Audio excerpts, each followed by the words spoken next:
मेरी जीजियों, दो चीजें बड़ा स्मरण में रखिएगा। एक, बैसाख महीने में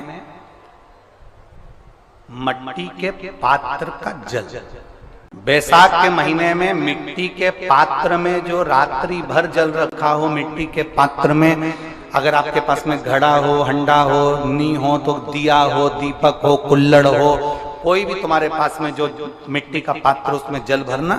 वो जल बैसाख के महीने की किसी भी सोमवार के दिन, किसी भी सोमवार के दिन, बैसाख महीने या किसी प्रदोष के दिन, या बैसाख महीने के शिवरात्रि के दिन, वो मिट्टी के पात्र का जल अपने घर के प्रत्येक व्यक्ति का स्पर्श कराकर उस मिट्टी के पात्र के जल को तांबे के पात्र में डाल लीजिए और घर के प्रत्येक व्यक्ति का स्पर्श करा लीजिए और शंकर भगवान पर कुंदकेश्वर महादेव के नाम से समर्पित करिए।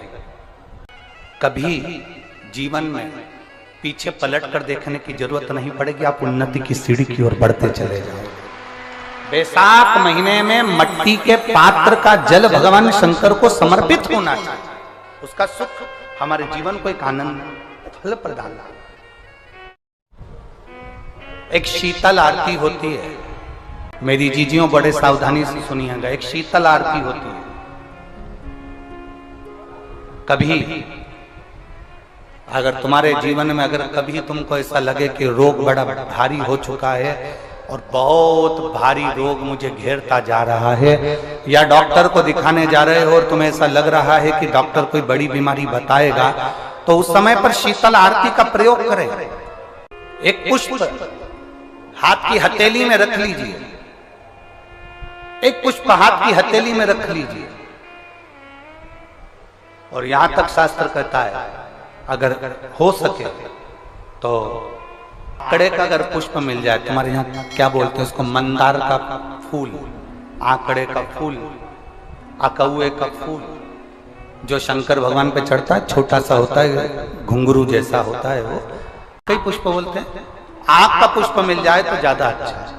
अब उसमें चाहे सफेद हो, चाहे नीला हो, चाहे गुलाबी हो, जैसा भी हो, हाथ में रखने के बाद हाथ में एक लोटा जल भगवान शंकर के शिवालय में जब आप प्रवेश करें, और प्रवेश करते समय भगवान के सम्मुख में जब भगवान शंकर के साक्षी में जब पहुंचे, आपके सामने पूजन में कोई भी सामग्री नहीं है, आपके पास में न दिया है, न बाती है, न गर्भवती है, न चंदन है, न कपूर है, न कोई सामग्री है, केवल एक आंख का पुष्प और एक लोटा जल आपके पास में है। शिवालय में पहुंचकर शीतल आरती का प्रयोग करो। 11 बार भगवान शंकर के 11 रुद्रों का स्मरण कर कर जब 11 बार शंकर के शिवलिंग के ऊपर से नीचे तक वो कलश को जब घुमाया जाता है, और घुमाने के बाद वो आग का जो पुष्प है वो अशोक सुंदरी वाली जगह पर समर्पित कर कर भगवान शंकर को जो जल चढ़ाया जाता है, जो जल समर्पित किया जाता है, डॉक्टर भले तुमसे कह रहा हो कि तुम्हें बड़ी बीमारी के चांस हैं, आप जाकर एक बार चेक कराना, तुम्हें वो बड़ी बीमारी निकलेगी ही नहीं, उस रोग से तुम मुक्त हो। इसको शीतल आरती का प्रयोग किया गया। ये शीतल आरती, इसको शीतल आरती कहा। शिव की प्राप्ति का, एक रोग से मुक्त होने का। अब आपसे कोई कहे कि ये शीतल आरती का प्रयोग सबसे पहले किसने करा, तो आपको ध्यान लगाना है इस प्रयोग को। सोमनाथ जी की कथा का स्मरण करिएगा, सोमेश्वर की कथा का स्मरण करिएगा।